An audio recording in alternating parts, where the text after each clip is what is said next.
I had, I think, 8 or 9 interviews. I was completely exhausted after that day, and I got an offer. And years later, I still remember that, at the airport in Nuremberg, I saw my results, my interview grades, and they were way below average. And how was BCG able to ever deal with this monumental loss of me leaving the company? Of course, as great the loss has been, we did go on, and we do recruit, several thousand people every year now, and so we can much more easily, survive the loss of, 1 or 2 brilliant people. I'm pretty sure a lot of people here are somewhat interested in joining BCG. Do you have any piece of advice for them?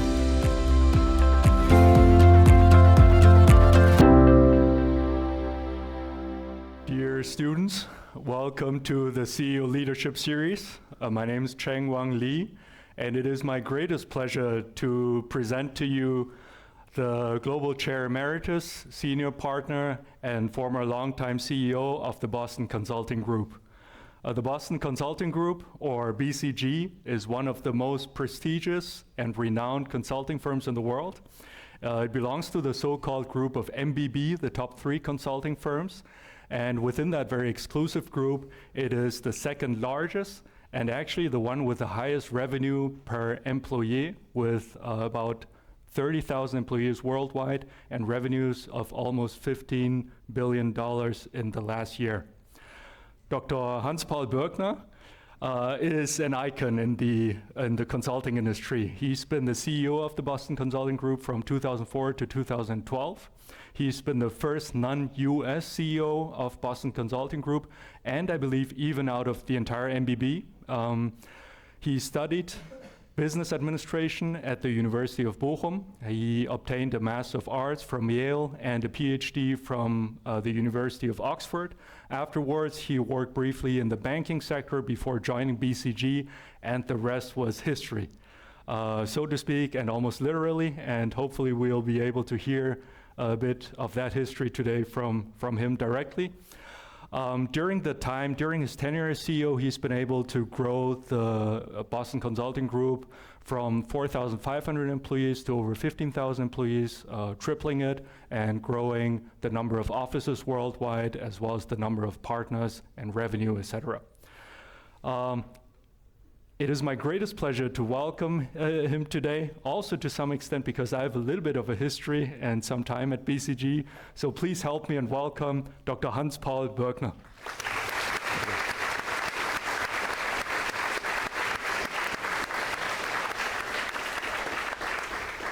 Thank you, and I should say, I'm really impressed that, Friday afternoon with this kind of weather, the room is full. Actually, I made a bet that, a lot of seats would be empty, so I lost that bet, but there's still one, for those who want to come in, there's still one in the first row, yeah. All right. So welcome to our campus here in Heilbronn. It's a great pleasure to have you here. We would like to get to know you a little bit as a person as well as a leader, a consultant. Would you tell us a little bit about your maybe life, starting with your childhood and school years? Well, I was born in a relatively small place. I don't name the place, because you will not know. And I grew up in the countryside with, rural areas. My grandparents were farmers, and it's the flatland is the northern part of Germany. I still go there occasionally. I will go there, end of June for some special celebration of friends of ours. And I always, enjoyed the countryside, I must say.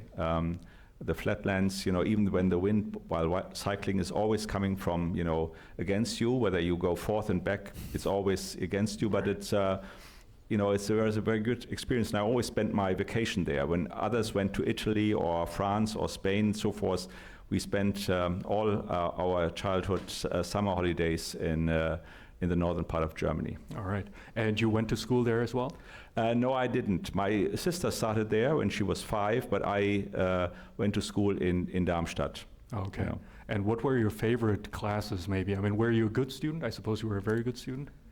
I was a good student, yes. All right. Yes. Actually, I was. What I liked is essentially everything: sports, but also mathematics, languages. I had difficulties with Latin, I must admit. You know, that was the only subject where I did not achieve my objectives, but otherwise I was a good student. But I also liked sports a lot, you know. All right. And how come you began to study business administration? Actually, I was always interested in economics, but actually what I did study was economics and business administration. In Bochum, that was a combination which is now much more common. And I also studied Chinese language and Chinese economic development.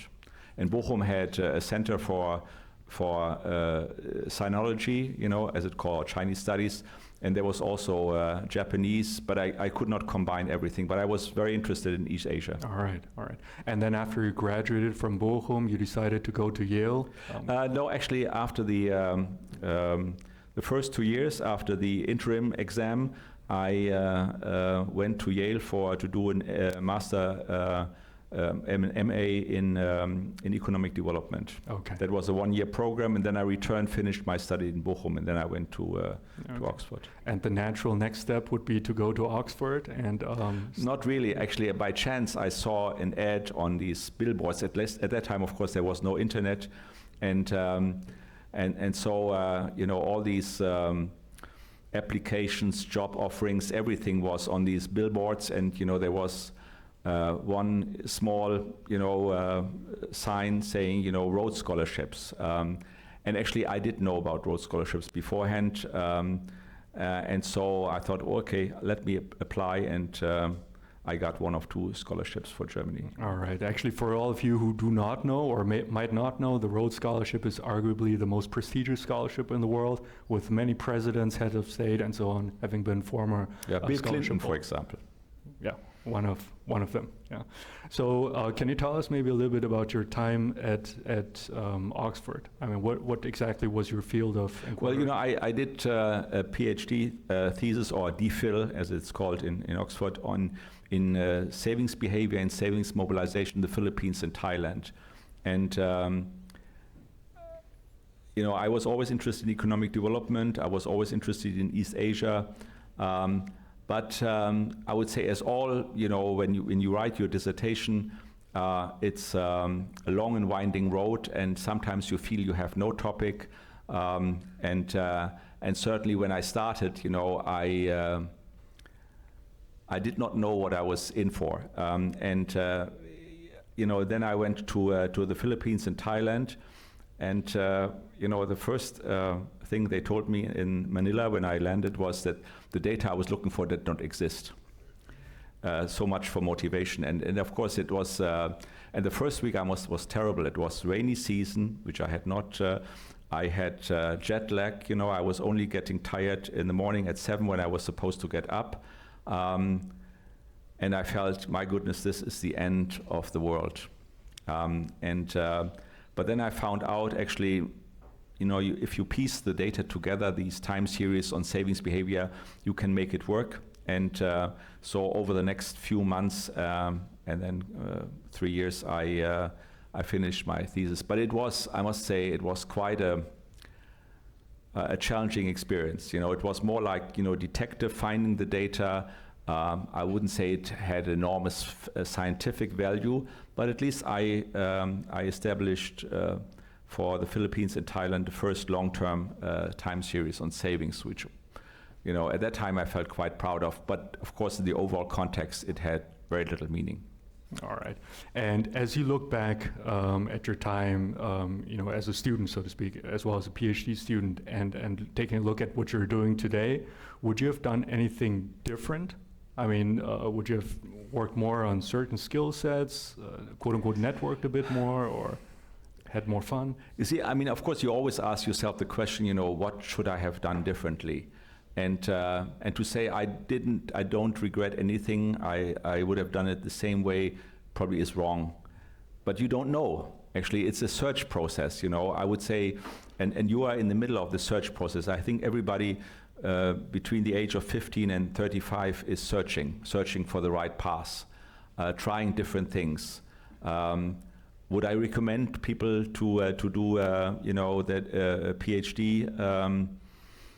Maybe not. I mean, I know that you have a number of PhD students, so I don't want to discourage them. But it can be a great experience, but it can also be a very tough experience. I know quite a lot of people who have also started, writing a dissertation, then found it's not for them, and then they stopped and did something else and so forth. I think you really have to find out for yourself what is the right thing. Would I have done it again? I would say I learned a lot. I spent a year in the Philippines and Thailand. It really opened my eyes for many things. As I said, my scientific contribution probably was very modest. But I think I learned a lot about those countries. The funny thing is, later on, many years later, when I got back to the Philippines and Thailand, I met some of those people again, who were very helpful. I could have not have chosen better countries like the Philippines, Thailand. They were extremely friendly. In the Philippines, when you said, where are you from? Frankfurt. Oh, where is that in the States? Yeah, actually there are 25 or even more Frankfurts in the States and the US. But even if you say you're from Germany, they will still think you're from the US. And in Thailand, it was a bit more difficult. People didn't speak English so well. But learning the Thai language was impossible. But again, people were extremely friendly. So I was very lucky to have chosen those two countries.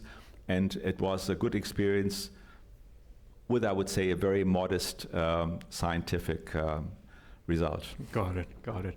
And what happened afterwards now, especially in the Anglo-Saxon system, academic system, you do your PhD oftentimes to stay in academia, but how come you ended up at BCG? I thought that, probably, it was my finding for myself, that being at university doing studies was not the right thing. I also wanted to go into the economic development institutions like World Bank, IMF. I had a number of discussions also in the Philippines and Thailand, and I met a lot of very frustrated people who thought writing reports was not very motivating, and therefore I thought maybe it's not the right thing. Yeah, and actually one of my closest friends in Oxford, a guy from Pakistan, who also wrote on savings behavior actually in Pakistan. Obviously, he was much better suited for that. Then joined the IMF and then the World Bank, and we are still in touch, and he became also the country representative for the World Bank in a number of places, like Indonesia, for example, like others in Southeast Asia. And I'm not sure whether I would change, change with him and so forth, but we all have our own experience. All right. So can you maybe elaborate a little bit what happened afterwards? Well, I did apply for quite a number of jobs and without really knowing what I wanted to do. And in the end, I decided to go to a bank. But I found at the beginning that this was not something which was really so interesting.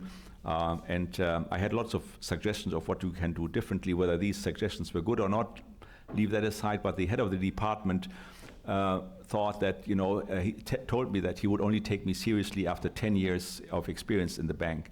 And they didn't want to wait so long. So I saw BCG's job offerings in the newspaper. At that time, there were no internet again.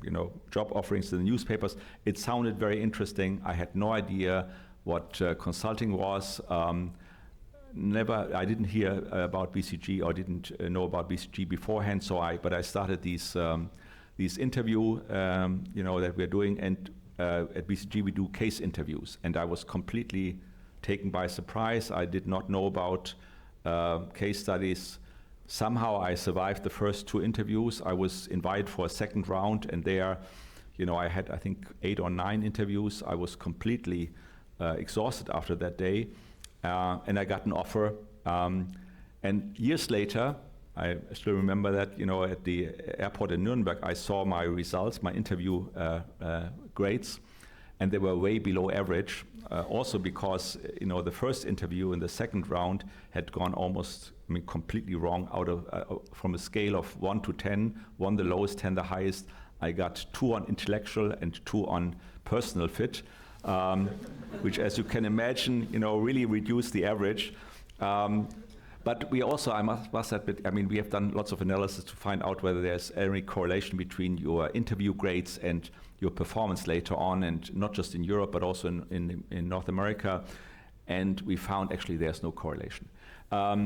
So much for scientific selection processes and recruiting processes. I think we have refined our process in the meantime. Got it. Actually, when I interviewed, I only remember it was tough. A lot of different. It was friendly but tough. So, and I'm pretty sure a lot of people here are somewhat interested in joining BCG. Do you have any piece of advice for them? Well, prepare yourself. You can go to bcg.com or .de. Go to careers, and I think there's also a mathematical test. I'm not sure whether I would pass that. So prepare yourself for that, and then prepare yourself for case studies. I think that's, and I would also always suggest that you do not apply only for BCG, but you do apply to several to gain experience, but also to have to hedge your bets. Because it can be a bad day. You can meet maybe the wrong people, or you get lost because of the wrong questions or the wrong case, and then you may not get what you want. But there was just a few weeks ago, somebody told me that at the WHU, I think it was WHU, they are applying to 9 different consulting firms, those who want to go to consulting firms, and everybody is doing it.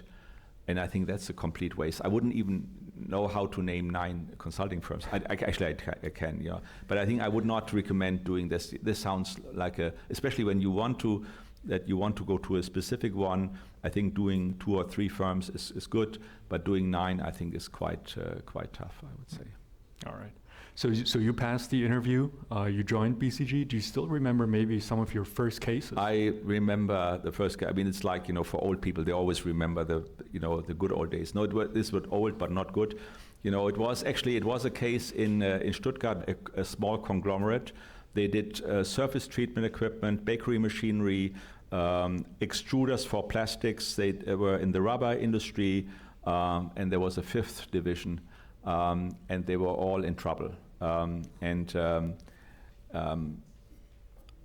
We did work a lot with them. I think we had also some great findings, but I'm sad to say, it did not work out. They could not translate this. They would have to focus a lot more, and so I think in the end, the different divisions were sold off to various companies. All right. And what about you yourself? Was it exactly what you didn't have much expectation? I had to learn it from scratch, and I was, after the first couple of months, I still remember, I was at that time living in Munich. I went back from, the office, via S-Bahn and so forth, and I thought, you've made another mistake again, but somehow I survived the first assignments, and then after a year I thought, it seems to working out, and I moved then from Munich to Düsseldorf, where we opened a new office, and because my girlfriend was living in Gießen at that time, and Düsseldorf was closer to Gießen than Munich. All right. Can you tell us a little bit about some of the valuable things you learned during your first few years at BCG, and maybe some of the surprising things that you experienced at that time, from your perspective, surprising? Well, I always find that it's hard work, and I think it's. I would not say that I'm particularly intelligent. I'm not a mathematical genius and so forth, like my son, who's that. But he is. But I found that I had to work very hard for things, and but also be very persistent in looking for things. At that time, again, I have to say, there's no internet. When we wanted to find out about certain industries or so, we went to the library. We looked into journals. We looked into all kinds of statistics. and pieced things together, and it was very often like a detective story. We did lots of customer interviews, we did competitor interviews, we were a lot out there in the market. All right. Yeah, and we were working long hours, yes. All right. And today is much better, by the way. Today is much better, and rightly so. So how many hours did you work back then? How many hours do people work today? I would say at that time, it was more in the 80 plus, and today I would say people are today fine with 50 to 60, including traveling.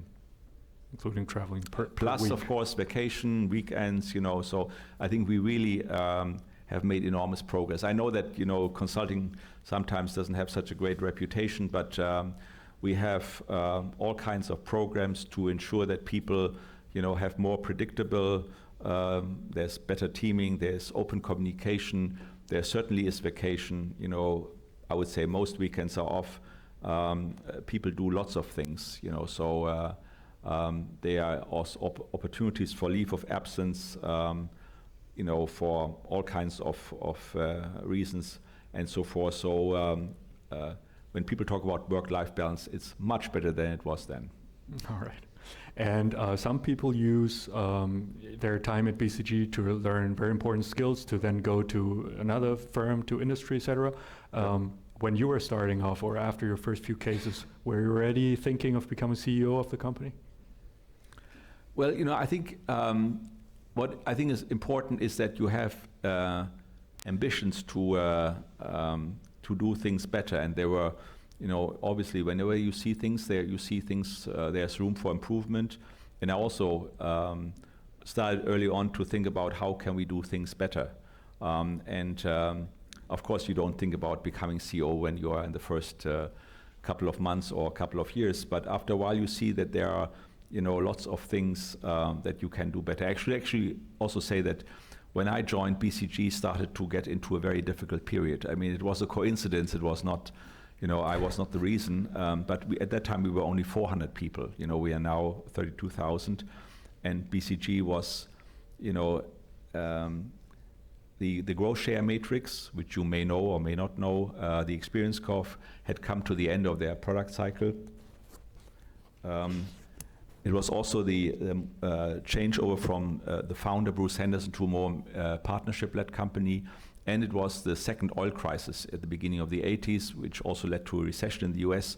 So business was really tough. And so for the first half of the 80s, it was a difficult period, And and I think, so it's never a straight line. I mean, even though when you look back, everything looked smooth and so forth, it was quite bumpy at that time. And there were, we need to establish ourselves at within Germany, and at that time, consulting was not necessarily the something that people would buy easily. I mean, we had one major big client since the middle of the 70s, and that client had, I wouldn't say not come to an end, but it, did not buy as much consulting and used consultants as before. And so we really had to establish ourselves, and we started really spreading out in those years. But it was, quite a challenge, initially to introduce yourself, to do some cold calling, to really, I mean, it's a new product that you really have to bring into the market. So like with any other startup. And we were still, after 20 years, we were still, I would say, in startup mode. All right. Can you maybe walk us a little bit through your the milestones until you became CEO? So, I mean, career-wise, it would be you would become a senior consultant. Consultant, and then project leader, and then what we call today principal, and then partner or MDP. And I was, of course, doing assignments, but I was also very interested in trying to sell new projects. So I was preparing proposals a lot, besides working on my existing cases. And I first sold my very first project when I was still a project leader. I was very proud of that. Nobody else was interested in going to this smallish agricultural machinery company. But given that I had done one 4-week case in agricultural machinery, I thought I was the world's greatest expert in agricultural machinery. So I prepared for the proposal very well, and we won the proposal, even though I was just a project leader and my colleague a consultant, and so I felt, I could really make that work, and we really helped the agricultural machinery company. Well, they had a bit more, but I don't want to go into details here. And I'm proud to say that they still exist today. Many family-owned businesses had, gone under and sold and so forth, but they are, much larger, very successful also today, and to a very small portion. I mean, we did our job at that time to help them in a very difficult period. Right.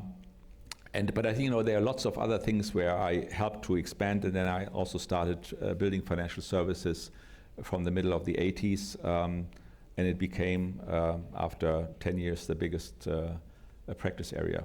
All right. You actually at one point were the highest grossing, so to speak, partner, the one with the highest revenue in all of BCG. Can you tell us maybe two things? First of all, how does BCG obtain its cases or clients, so to speak? I mean, do they call you? Do you call them? Are those repeat clients? And then secondly, do you have any sort of advice on how to actually gain them? I mean, what are the tricks? Well, I think, of course, people do call and want support. And most clients are also repeat, long-term relationships, which we have. But what I did is also starting cold calling. I called the first top 10 banks, then the second 10, and then the third 10. And out of those cold callings, which most people didn't think was really a good idea, there was always coming some new projects, some relationship came out of that. And so it really worked out well. So I always feel, that it's important not to wait for destiny to come to you, but that you take destiny in your own hands. And so I really going to people, calling them, and it's not easy. To call people. You send letters, then you call, and then some people just don't want to talk to you. Yeah. So you have to be very persistent and don't take it, personally. When people really just don't want to work with you or don't even want to talk to you.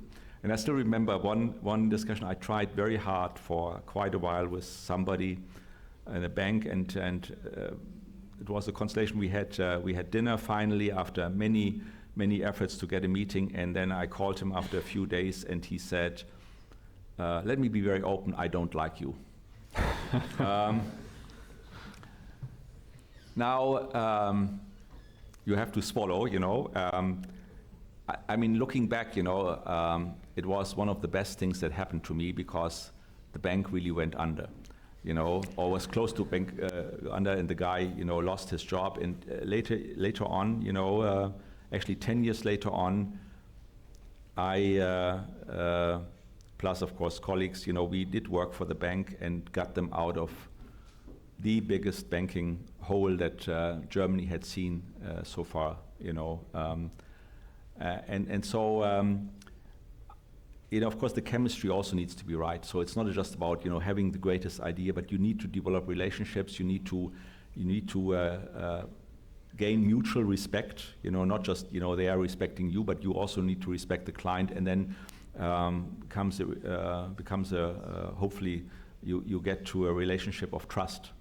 Because it's not necessarily the best ideas that make the difference, but it's people trust you to help them make it work. Yeah. So I sometimes I know people always think about, okay, this is the greatest concept, great strategy, great organization, and so forth, or a great innovative idea. But I think if there's no trust, people will not make it work. So but that's not just true in consulting. That's also true wherever you work. If people do not trust each other, they will not make it work. Yeah, right. And so I think that's what I think you learn over time, that content is one thing, but relationships are important. And I don't mean you have to have networks and mentors and so forth. What I mean is that over time, through your work, you develop relationships and really help to make things work. Yeah, and I think that, but that's what you learn over time. BCG was very content driven and not very much focused on relationships. I think that has certainly changed over the years. That content is important, but relationships are equally important, so that you can really get things done, and that you also enable each other to become stronger and to become more successful. All right. You were, of course, very successful as a consultant and project leader and so on and so forth. You've seen other people who were very successful, perhaps also one or two who were, very intelligent, hardworking, but maybe not as suitable for consultancy. What would you say are the quote-unquote success factors to become a successful consultant? Yeah. So I think, it's very interesting. One colleague from India always tells the story about this young associate, who was really brilliant, but as an associate he was a complete failure. And he says, actually, it's not because he's bad, but there was no fit. Actually, he later on became a billionaire, so can't be that bad. But I think you have to find out what is right for you. That's what I said, search process. I think it's really important to find out what really works for you. It could be a company, it could be your own startup or your own company, it could be your family business, could be consulting, could be going to a ministry, it could be going to an NGO. And I think you need to explore what is right for you, whether you really like what you're doing. It was interesting, a young female associate in Shanghai many years back said, when we were talking about work-life balance, she said, if you like what you're doing, you are in balance no matter how hard you're working. If you don't like what you're doing, no matter how little you're working, you're out of balance. And so I would like to encourage you really to explore what you like, and like doesn't mean, every day you are overjoyed, I mean, sometimes there are days when you feel, my goodness, this is really bad. But I think overall you feel, I can really make a difference. I can really create value, and I think that's important. And I like what I'm doing, and and in consulting, it's also about learning all the time. You can never rest on your laurels. You always need to develop. And I think that's also important. And learning is not always easy. Sometimes you learn the hard way through mistakes, through people telling you that you have not done a great job. And then you need to really, try to improve and try to understand what's important. That's why we also do a lot of feedback. So we have upward feedback from our teams, we have lateral feedback from our colleagues, and we have feedback from our clients. And sometimes clients are not, sometimes they're very direct, and tell you this was not good, And I think it's very important to learn from that, and also to be able to be open and not to say, oh, these guys don't know, how great I am, they're just criticizing me and so forth. I would say most teams, most colleagues, and most clients are very constructive, and I think that's the only way of developing. I think it's very important that you always feel that you can do this, and I think it's also something which is very positive. Got it. One more specific question. I mean, oftentimes there is, especially in large corporations, there are quote-unquote political constellations among, top managers, etc. As a consultant, I mean, do you try and stay out of it as much as possible? Do you dive right into it and try to, strengthen, certain factions? Yeah. Well, there are different philosophies about this. I mean, initially, BCG, as I said, was only focused on content. We keep out on organizational issues, people issues, and so forth. But I think you can't, actually. If you really want to make change happen, if you really want to create value, you really have to also engage on organizational issues. You have to engage on people issues.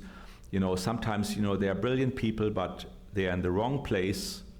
They are not, doing what they are supposed to do, and no matter how much you change the strategy or the organization, they will not perform. Mm-hmm. And then you have to find, something else for these people, and sometimes it means they have to leave. Mm-hmm. Yeah.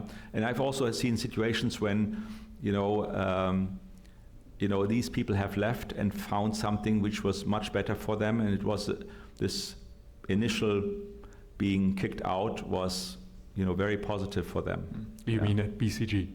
No, at clients, yeah. but also at BCG at times, yes. So we do tell people, and I've done this, actually it doesn't work out. You have to leave, yeah. And of course you can say that nicer than I can do that, but I think it's also important for we have this upper out policy, and I think it does not mean that people are bad. It just means, the fit is not there, and then they have to find something else. And I think for many it's really positive. It's not something that you feel there's only one place and it is BCG and you have to succeed here. It is that you have to find a place, and sometimes you need to that fits your interests and your capabilities, and sometimes it's a search process. One of the very famous CEOs in the US, for one of the most prestigious companies, was also at BCG and did not quite make it to partner. And then she went to another company and then another company and eventually became the CEO of a very, very large company. It just tells you, it's not, one path, there are, different venues you are trying, sometimes a dead end, and you have to get out and try something else. And I would like to encourage you to give yourself the chance to really try out different things and not to think it has to be this, or if this fails, I'm done. This is, there are so many opportunities, and especially today. Given that, I think it was yesterday that, there was a survey, and I hate these surveys, especially in Germany. We always feel the surveys, we are really bad. So only 20% of the young people like you think that they will have a better life than their parents. Now, I don't know about your sentiment and so forth, but first of all, that has pretty much always been the case. People are always a bit pessimistic about the future, especially, I would say, also in Germany. But I think you will have enormous opportunities. You are in a group of relatively, a small group, whatever, 800,000 people in the same year, born in the same year. Of course, you were born in different years, I know that. But so it's a relatively small group. There are lots of jobs. You have a good education and good training. If you have done a reasonable, degree, you will find plenty of opportunities going forward. You should not be worried that there will be no jobs, or that AI or robots will replace you. Yes, it will require changes for all of us, but it will not mean that you will be unemployed. Unless you sit back and believe that now robots will take over, and then you wait and wait and wait, and they're not coming, but you still don't do anything. All right. Well, it's encouraging to hear, and I'm sure there will be plenty of questions from the student side on this. So let's jump maybe to your time as the CEO of BCG. Yeah. Can you tell us a little bit about what you were doing then? Well, I think it was 2001, 2 and 3. 2001 was the bursting of the e-commerce bubble, and September 11. You may or may not remember this, probably don't. Most of you, I guess, were just born, during that time. It was a really, tough economic crisis, and so also BCG went through a bit of a difficult period. And some people thought, is consulting really the right thing? Is there still growth in consulting? I was very much convinced, and in 2003 I was elected, so 20 years ago, and I said, let's make it work, and we went back to double-digit growth. So it was very important, but it was also important to say we need to be able to help clients, not just in good times on growth, on strategies, but we need to help clients also on operations in tough times, when you have to do really the tough things like cost cutting, like closing of factories. We have to work with people on technology. We have to work with people on people issues, on marketing, sales, procurement. So really broaden the capabilities of BCG, and that's what we did over the past, over the years, then over the decade. And in 2008, 2009, when the financial crisis hit, which you may recall, probably not, You know, when I remember in September 2008, we had our planning session for 2009, and then Lehman collapsed. And so we thought, oh my goodness, this is going to be really, really bad. And the fourth quarter 2008 was really bad.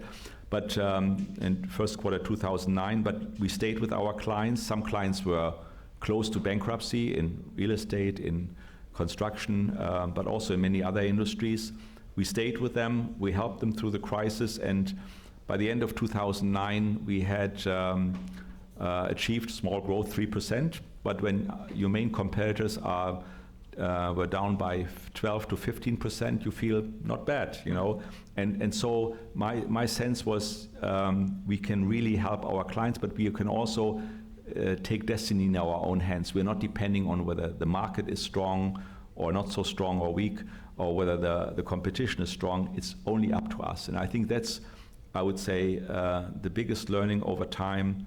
I feel whatever, you know, happens, it's my responsibility for my life, for you know, the what happened at clients, but also what happens with BCG. And I hope very much that you have the feeling that, you know, destiny, your future is in your own hands. You can shape it yourself. You're not depending on the economy or some network or some vitamin B or whatever you want to call it, and that, you know, it's bad luck or you are the victim of this or that and so forth. There are plenty of opportunities, and you can make it work for yourself. Yeah. And if things go wrong, that happens, you know, then you improve, you work on it, and then you do a better job the next time. Yeah. So, but I felt really good. I still remember the feeling at the end of 2009, having grown 3%. Of course, you could say 3% is not great if you have a record of growing double digits on average for the last, whatever, 20 years. But it was a good feeling that we had, you know, stayed with our clients. We helped them to survive. Actually, none of the clients went bankrupt. And while, you know, some couldn't pay in 2009, some paid in 2010 and 2011 for the work that we did. And I felt very good about that. All right. It sounds somewhat almost, I wouldn't say easy, but you just say, all right, I was focused on growth, but what were the levers, so to speak, that you were pulling to make the growth happening? Well, you know, I think it's investing in people, of course. So really recruit heavily. We got quite a number of people back who had left us during the .com bubble. In the past, my predecessor had said, we're not a hotel, you can't check in and check out. But I thought, you know, why not have people, you know, let them come back. And we also, I think, as I mentioned, you know, we expanded our capabilities a lot more in functional expertise. And we also invested in clients. So we wanted to have, you know, to gain certain clients, build certain relationships, and we were investing in those clients. Got it. All right. One question many of us probably have is, I mean, BCG is a very prestigious company, but then there are also other competitors as well. You know, I mentioned the MBB, so to speak. What's the difference between BCG and your competitors? Well, first of all, I think it is rather dangerous, and I know that many people do it, just to think about 3 consulting firms. My colleagues sometimes also do make that mistake. I think it's a very huge market with many, many players. I mean, there are literally thousands of them. And it is really, really dangerous to ignore the accounting firms, to ignore in Accenture, who, by the way, are, you know, much larger than what we call the traditional consulting firms, or MBB. And it's certainly dangerous to underestimate them. You know, I think what we feel, especially about BCG, is that we are much more customized in our approach. We don't have, I mean, sometimes we do boil the ocean, I must admit, but I would rather, but I think we really try to customize our solution rather than saying, oh, this is the organization that everybody in the industry have, or this is the strategy, or this is the technology. We really try to customize things. I think we are also providing people with more entrepreneurial opportunities. There are, lots of people who over the past years and decades have developed, new ideas, special approaches within BCG, which have made us very strong. So we do ultimately, have different leaders and a different leadership style within BCG. And I would also say we have better results. I mean, we are doing a lot of transformations of companies, and I can say with absolute certainty that we have never let any client down.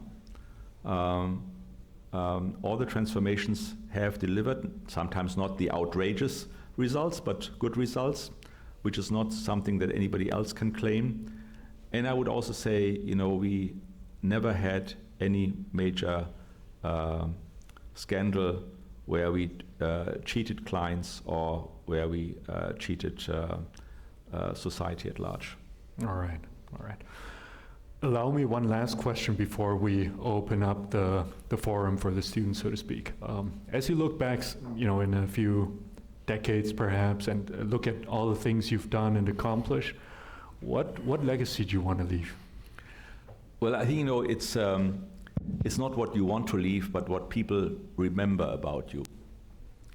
And sometimes, it's very small things. As I told you last week, I was in Seoul, in Korea.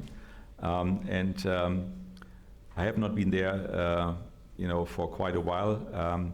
And I met one of the female colleagues, and she said, she's part of the marketing team, and she said, what she always remembers is that I go through the office and shake hands with everybody and talk with them, that's what she's remembered. So that's the legacy for her. For others, it may be a project. For others, it may be something that we did together at a client.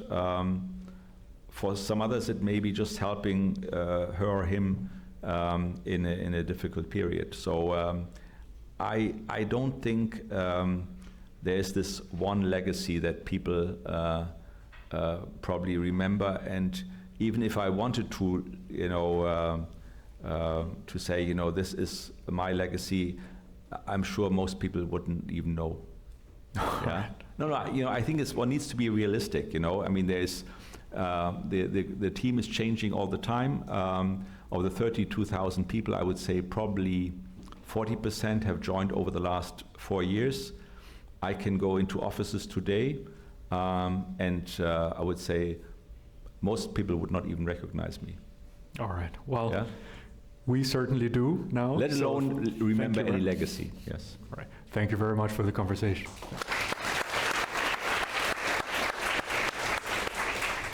All right, so let's open up the floor. Raise your hand, state your name, and then ask your question. I think it's my turn. I'm Julian Bentley, and my question is, what drives you? So, according to Wikipedia, you're 71 now, and you're still sitting here in the chair and doing a lot, and probably you could have retired 20 years ago. So, what is it that gets you out of bed in the morning? First of all, I'm 70, not 71, because my birthday is only in 6 months' time. So, that makes me much younger, obviously. I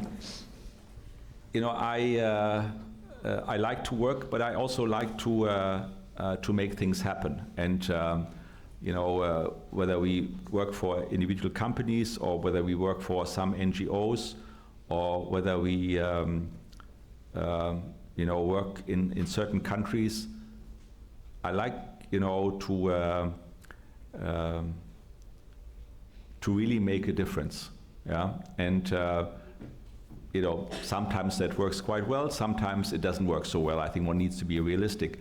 But I think, it's, I strongly believe that the world can be changed, it has changed, has improved, and that, every one of us has the responsibility and the opportunity to make a small, but maybe a significant difference. And I think that's quite encouraging. That's why I'm, if you one book which I like to read, which I like you to read, is also Enlightenment Now from Steven Pinker. I'm not sure whether you know it.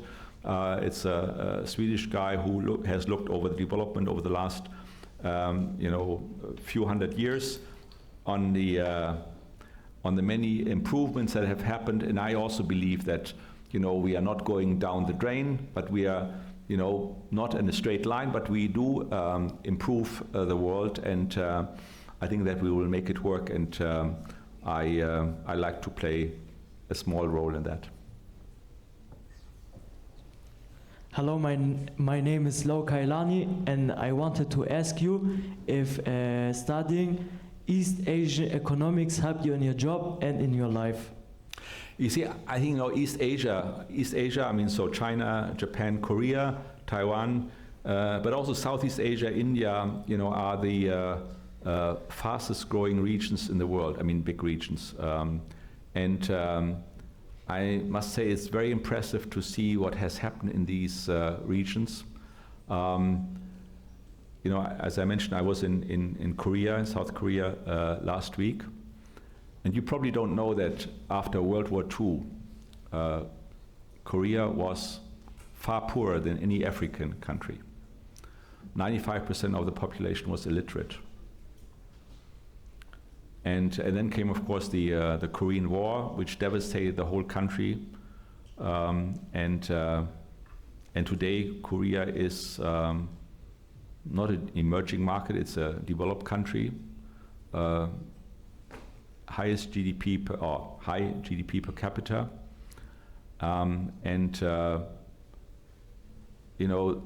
what these people have done, of course, worked enormously hard. I mean, there's the saying that the Koreans make everybody else look lazy. It's not quite as bad anymore, or as tough anymore, but I mean, they have achieved something. And so I would say East Asia, Japan, Korea, also China, have done gone through a remarkable development. And it's not a miracle. I mean, we had this discussion actually a few weeks ago in Singapore when, Singapore is also a miracle story. It was a very poor country in the beginning of the 60s when they became independent or were chucked out of the Malaysia. It's not a miracle. It's the result of course, the vision, ingenuity, but also, above all, hard work. And that's why, I feel so strongly about Southeast Asia, East Asia. Then Southeast Asia and South Asia, I think, are following. And I have high hopes that, it will lift again, hundreds of millions, billions of people out of poverty. Hello, my name is Alexei Toyakov, and my question is, from your experience as a consultant, I'm sure it happens often that you're coming into a company and people maybe don't want to listen to an outsider because they think they know more than someone who's not in the business. So how do you convince people to listen to you, and how do you persuade them to try your ideas? Yeah. So first of all, I think, when we come from the outside, we are not necessarily knowing more. Very often we know less.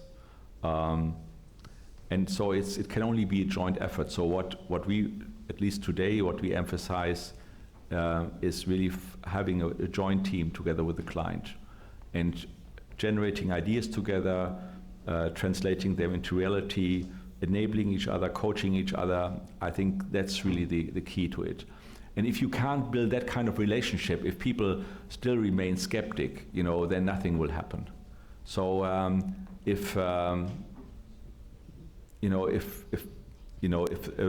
large majority of the leadership or of the organization really don't believe in working together, improving, then there's nothing you can do about that. Yeah. And so just imposing a solution from the outside is not possible. I mean, of course, on the surface it could look like this, but actually it will not happen. So I would say, the key really is working together well and really understanding that only together you can make it work. Adela Zefi from TOM. You mentioned cold calling a few times, and I wanted to know what was your trick to turn a cold call into a deal? Well, there's no trick actually. It's, I mean, at that time, the first thing is to write a letter and then to follow up with a call.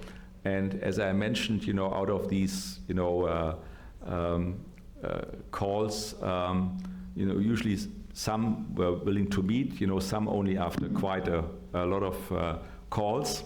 I think it's really persistence. But it could also happen that somebody does not want to see you, and you have to wait for the leadership of the company to change before they're willing to see you. Yeah. So I think I'm not sure whether it's a trick, but it requires persistence. I mean, eventually all these banks became clients, but it took quite a while. Yeah.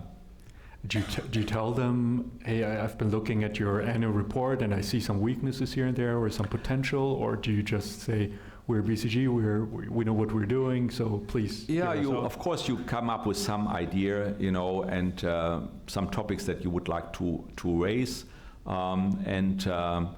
you know, there must be some hook, some commercial hook, so to speak.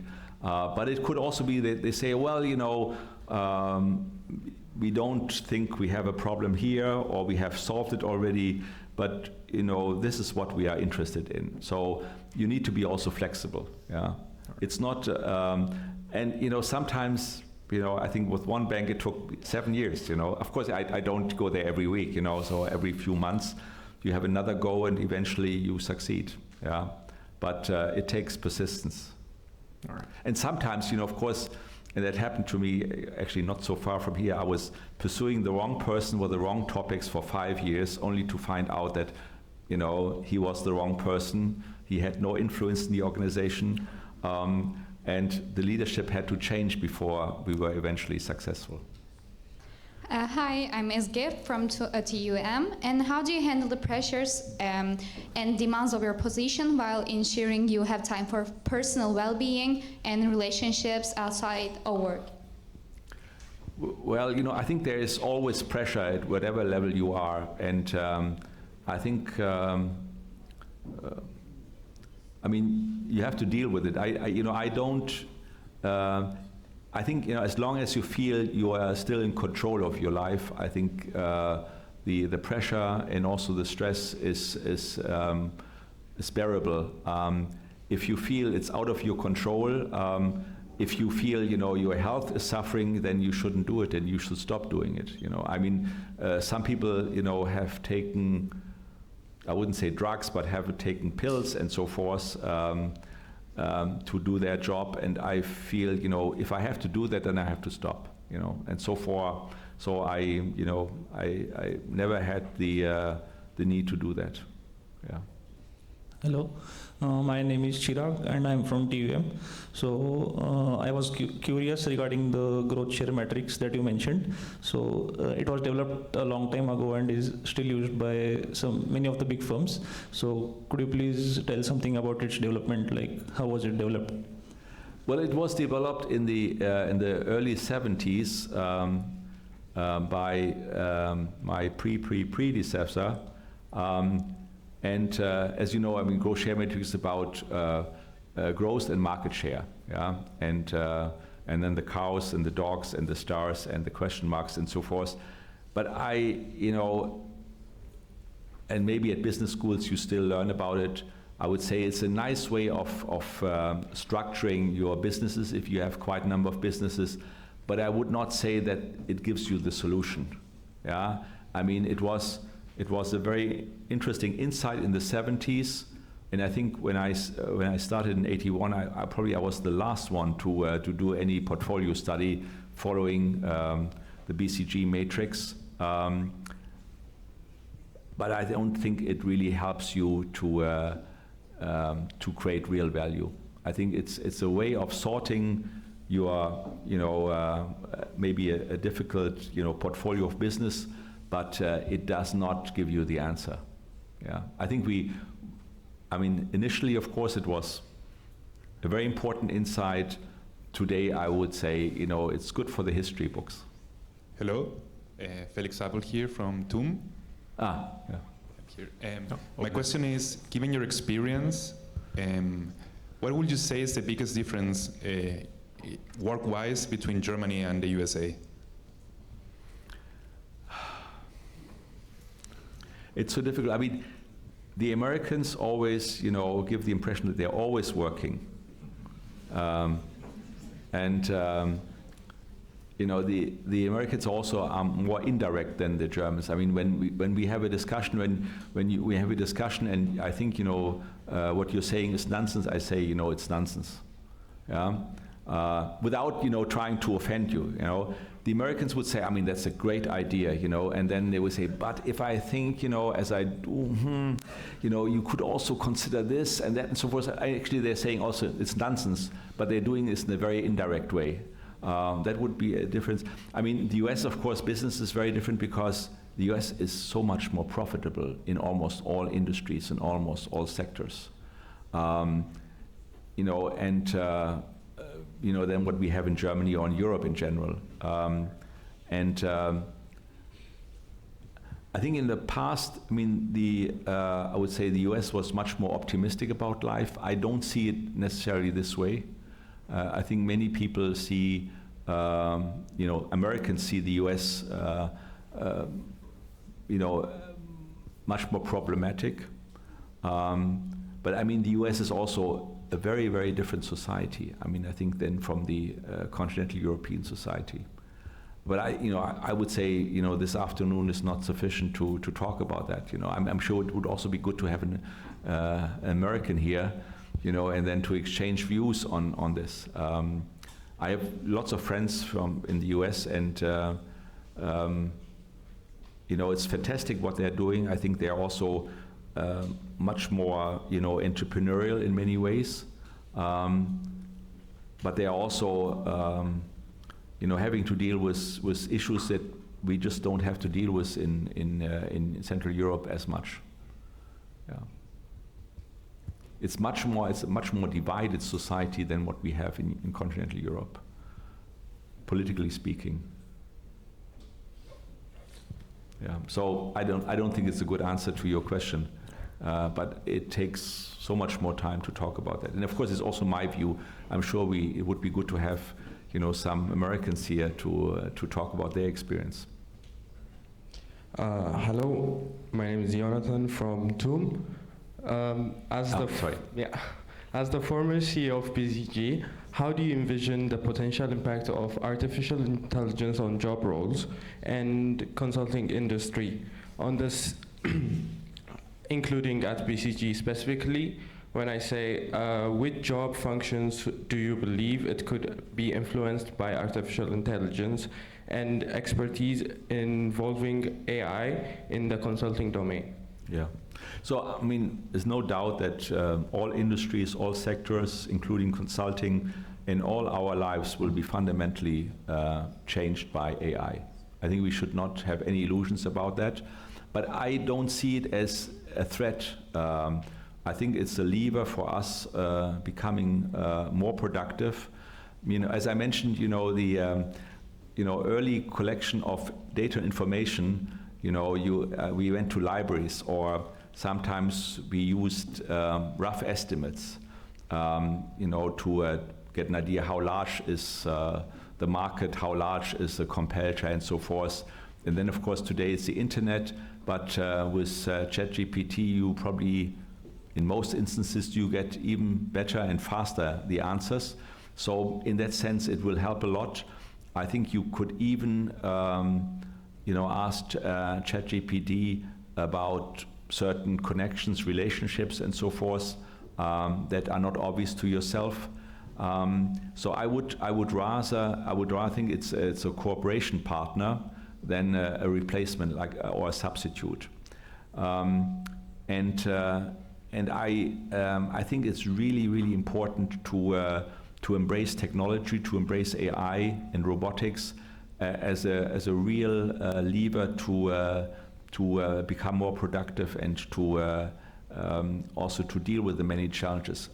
I think if I look at what we are doing in, for example, as we are transforming steel plants, cement plants, refineries, so very many old industries, you can reduce energy consumption, you can reduce resource consumption massively. You can cut back on waste and leakage. Also in food and agriculture, you know, from the fields to the fridges, you know, a third to half of all the stuff is lost. You know, so with technology we can really cut back on that, and we could feed a lot more people. You know, eventually maybe 11 billion in the world. Today we have 8. You know, technology can help us make that work. And the same is true of cutting CO2 emissions, cutting many emissions. You know, I would say I would really see technology as a big lever for consultants, but also for everybody else. Yeah, so I would not be afraid. Of course, we need to change. We need to actively embrace that. I mean, I'm sure today you cannot imagine living without a smartphone, or you can't imagine living without internet. You know, when I started consulting, you know, there was no internet, there was of course no smartphone, there was not even a mobile phone, yeah, and there was no fax machine. I mean, all these things fax machine, you probably have forgotten about it. But I mean, so many things have changed, and I think it has made us more productive and to see a much wider part of the world. Yeah. So let's not be afraid, but let's see how we embrace it, make it better, and above all, you know, also learn ourselves. You know.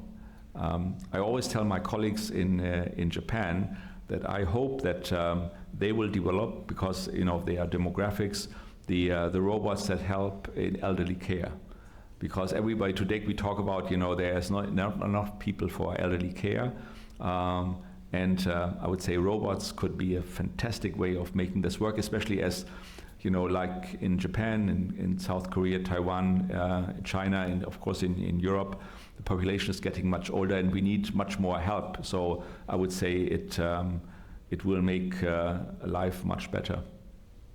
Yeah, my name is Arafa from TUM. I have 2 questions. The first question is, to what extent has BCG managed to include CSR in its consulting strategy? What is CFR? CSR, corporate social responsibility. Ah, yeah, okay. Yeah. And secondly, how willing are firms to undertake CSR considering cost of implementation? Thank you. Yeah. So I did establish the Social Impact Initiative and Practice, BCG. We do spend several hundred millions on working with organizations like the World Food Program, like the Gates Foundation, on global health, like Save the Children, you know, Teach for All, and so forth, the Yunus Foundation. I feel it's very, very important, and not just for marketing purpose, you know. It is really, I mean, our people want to make a difference in the society in which we live and work, and we feel a responsibility, and I think, you know, our capabilities are really applied in order to make the world a better place in a small way. But I think for us it's very important, and it's very important also, a very important motivator for our people. Yeah. And you know, I think that's true for many companies. I mean, I know that there's a lot of talk about shareholder value versus stakeholder value, but I think the large majority of companies, you know, really pursue stakeholder values. If you do not do a good job for your customers, for your suppliers, for your employees, if you are not, you know, a good citizen in the communities, the countries where you operate, you do not generate shareholder value. So I think it's whether you always, you know, talk about, you know, corporate social responsibility or whatever you want to call it. I think it's very clear. I mean, you have no license to operate if people feel that you are not creating value for the communities in which you operate. Yeah. So I would say it's not just you know, for window dressing, it's not just for marketing, it's really something that ultimately enables you to have a long-term survival and a long-term future. If you don't do that, eventually you will get hit and you will get distinguished. My name is Marlene Umminger. I'm from TUM, and my question is, what was your key to success, and what would you recommend us students in order to advance in our careers? Well, I always like to say, hard work and persistence. So I mean, I'm sure most of you are much more intelligent than I am, but I think it's I feel it's important to do a good job and to be very persistent. And not to give up easily. I mean, there are failures, you make mistakes, you have to learn from them, and then you move on. Yeah, that would be my advice. Since you both have a shared history at BCG, I was wondering if you can maybe share a story about our professor and maybe what reputation he had in the company or your first impression that you had of him. Wait a sec, no. First of all, we actually did meet once. I talked to Hans von Bürkner about this. He forgot we met in Dubai once, very briefly. But actually, that's my question. I mean, how was BCG able to ever deal with this monumental loss of me leaving the company? Well, since he said, we met in Dubai, it means, it was already in the 2000s.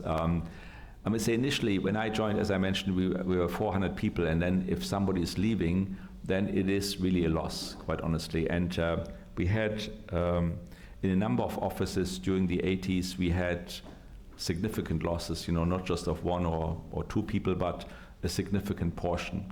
And so that's, that's really stressful, Now, once you are, in the thousands, of course, as great the loss has been, we did go on and, we do recruit, several thousand people every year now, and so we can much more easily, survive the loss of, 1 or 2 brilliant people,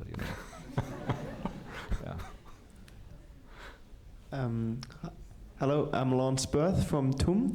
We already talked about, the interview process, application, and we talked about personal fit. So what I was wondering is what attributes is BCG really looking for? It's not just intelligence, you said, the associate from India who became billionaire, but what would be the perfect fit for BCG?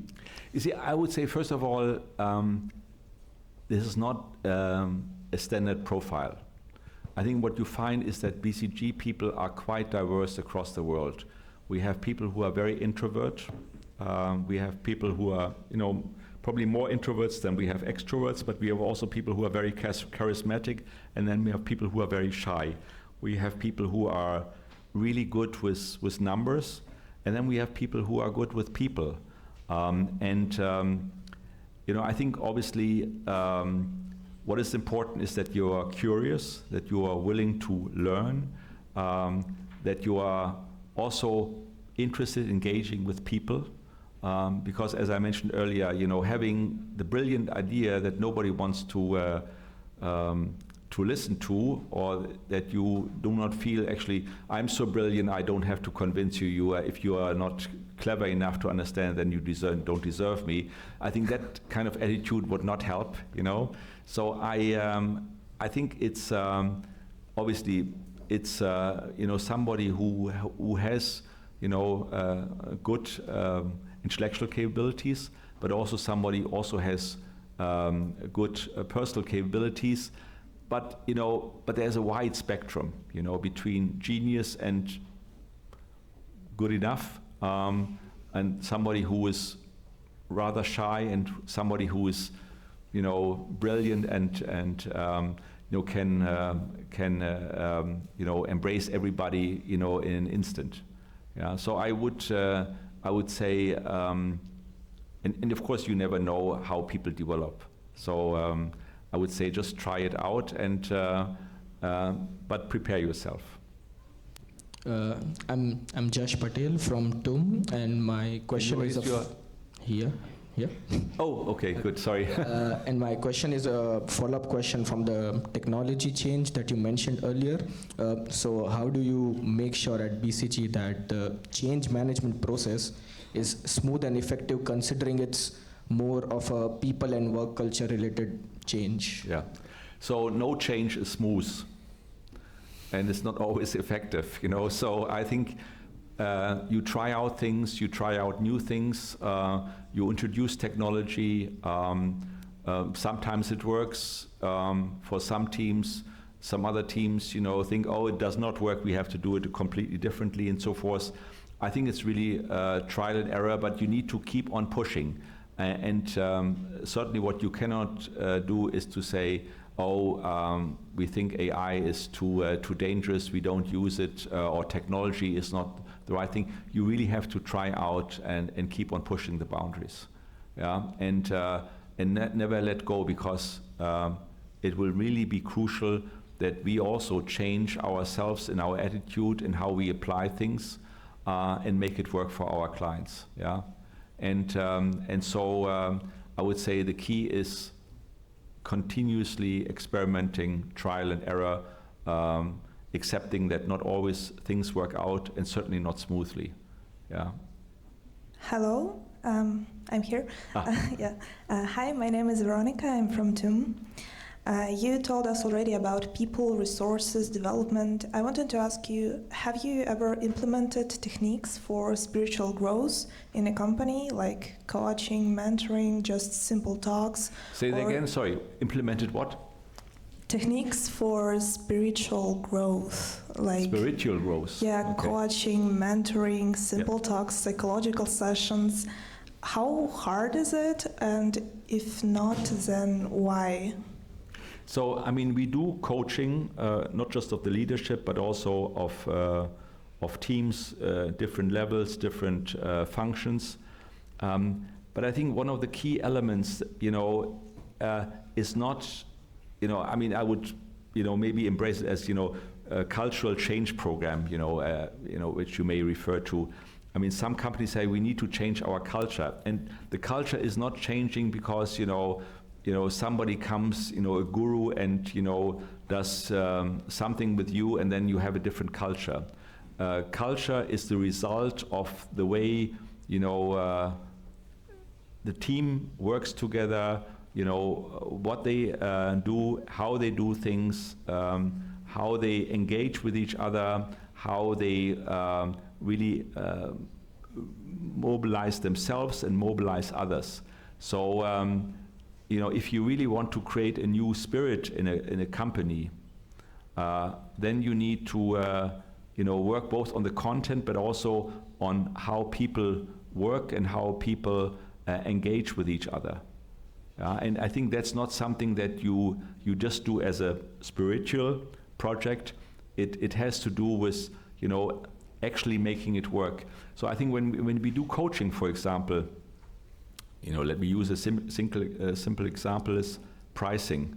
You know, you find, you know, how, I mean, let's say it's a B2B business, and you look at what are the prices for different customers of this client, and you find the prices for a certain product is all over the place.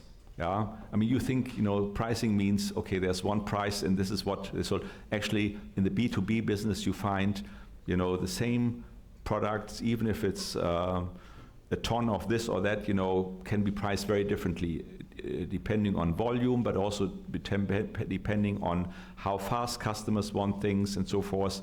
And very often there are no good reasons why, you know, somebody gets a lower price than somebody else. And so one of the key things is when you do a pricing project is you do it with the people in the pricing department or the marketing department, depending on how they are organized. And then you work specifically on the new pricing strategy. You try to implement it. You engage with customers. You try to realize the new pricing strategy and the pricing tactics. And so the coaching has always to be done in the context of the work that people are doing. I mean, if I give you just a lecture on pricing, and you never, you're not doing pricing, I mean, it's a waste of time for you and for me, because you don't apply it. And coaching really, and good training has to do, exactly with the context in which you can readily apply it. Yeah. The same is true when you work, let's say, in, training for people. How can you improve training? You need to be able to practice immediately to apply certain new approaches. You see what works, what doesn't work. There need to be feedback loops and so forth to really have an ultimately positive impact. And that's why, just having a spiritual coaching is not necessarily, very effective unless it is really in the context of the people with whom you do that, and in the context of the company, and also related to a real content issue that you have to hope to solve. Hello, my name is Adish and I'm from TUM. Can you provide an example of a significant client engagement during your time that you feel was really exciting? What BCG played a pivotal role? And can you explain the approach that BCG took to address the challenges? So it was less exciting, or it was? Most exciting for you. Oh, most exciting. You see, I think when you, whether it was most exciting, you can very often you only find out afterwards. When you are in the midst of it, sometimes, these projects are particularly difficult. When you, for example, as I mentioned earlier, rescuing a bank, which was really about to go under, and everybody scrambles to prevent that from happening. When you're in the midst of it, and you're not quite sure whether it will work, you don't find it exciting. You find it, how should I say, rather stressful, because many things seem to be out of control. And therefore, I would say, when you look back and say, oh, we did a good job, really good job, but you still remember that, when you're in the midst of it, you felt, oh my goodness, is it going to work out? So, I think many things you can only really find exciting with hindsight, not necessarily when you are in the midst of it. Yeah, and so I sometimes people say, oh, I really don't want to work in this project. It's not what I like. Sometimes the most afterwards exciting projects are the ones which you actually didn't want to do, but you learned a lot. Yeah, and if you learn, that you can really bring somebody back from the brink of going under, I think is very exciting, but not necessarily when you're at the brink. Yeah. Hi, my name is Kheshi. Thank you, first of all, for sharing your journey. But I'd like to know more about your career life, because you had some options. In some point of your life, you had some options. I'd like to know, what were your criteria to choose the right path, and what were your red flags or principles? Yeah. So what I would say is whether I have chosen the right path or not, I don't know. Yeah. Of course, sometimes there were opportunities. I got some offers, but not every week. I mean, some consultants tell you that they're getting offers every week from some headhunters about new positions. I got a few, but not that many, quite honestly. But I always felt that, the opportunities of learning, of taking responsibility at BCG were so exciting that, I stayed with BCG. But I also, created those opportunities myself. So, it's not that you wait for, being called, but you also need to say what you want. So when some people ask me now, how do they become, let's say, an office leader, practice group leader, and I tell them, you have to want to do this, yeah, and you have to also demonstrate beforehand that you really have ambitions and that you really can make a difference. So, I mean, it's not as if you know, you just have to keep the window open in order to hear the calls, because usually people don't think of you necessarily, because they can't read your mind, they don't know your ambitions. So you really need to do what you want to do, and you have to go for it. So that's one thing, and I think, you know, you should also always anticipate. I mean, you were asking earlier whether I always want to become CEO. At some stage, of course, I thought, you know, I could really make a difference. And the first time I campaigned for becoming CEO, I was not elected, you know, and so I lost, but it was not as if this was the end of the world. It just, you know, means, you know, maybe it was just too early. And then the next time election was there, I was elected as CEO. But I would say, you know, you need to find out for yourself, going back to the you know, what are the crossroads, and then, you know, make a bet. Yeah, it's not as if something necessarily will work out the way you think. I mean, what I do tell people about red flags when I see people changing jobs from BCG somewhere else, or maybe at a client and so forth, I always ask them, you know, what is the condition of the company or organization go for? Do you know really the organization? Do you know it from inside a bit? What's going on? How is the atmosphere? How is the cooperation between the people with whom you prospectively will work with? Yeah, you know, do they really support each other? Do they work well, or are they all trying to you know, make a career at the expense of their companions? Yeah, and so I think really understanding the organization where you're working is important, which of course is very difficult when you take your first job. I didn't know about BCG, I must admit, enough.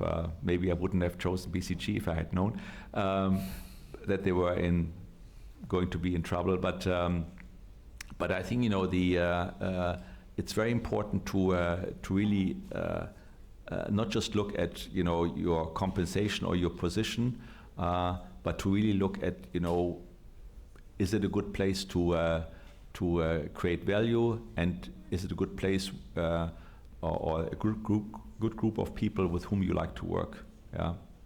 So having a number of discussions is quite important. I mean, that's why when BCG interviews people, you know, and so you get to know the organization. We also provide internships to get to know people. And also for the people then to get to know BCG, you have to find out whether there's fit.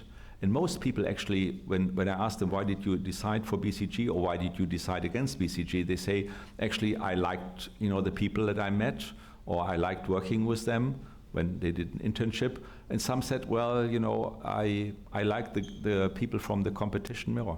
Yeah, and that's quite important, because, you know, no matter how, you know, great the money is, or that you're getting, if you really don't like to go to a place because you don't like the people there, it is a very tough day. It's a very tough life. Yeah. So really liking, you know, enjoying to work with other people, being together with them is really crucial. Yeah. And that, you know, for just a few thousand more, I wouldn't do that. I mean, I've seen quite a number of people, for example, they wanted to get to the Vorstand or executive committee, you know, and then they went to an organization which was really shitty just because they wanted that title. Being on the second level in a really good organization would have been much, much better for them, and they regretted this.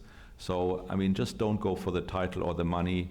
You know, go for a place where you can really make a difference, and where, you know, you really mostly like to work with the people with whom you have to deal every day. All right, thank you very much. We certainly liked talking and listening to you. We enjoyed it very much, so thank you very much for your visit. Thank you.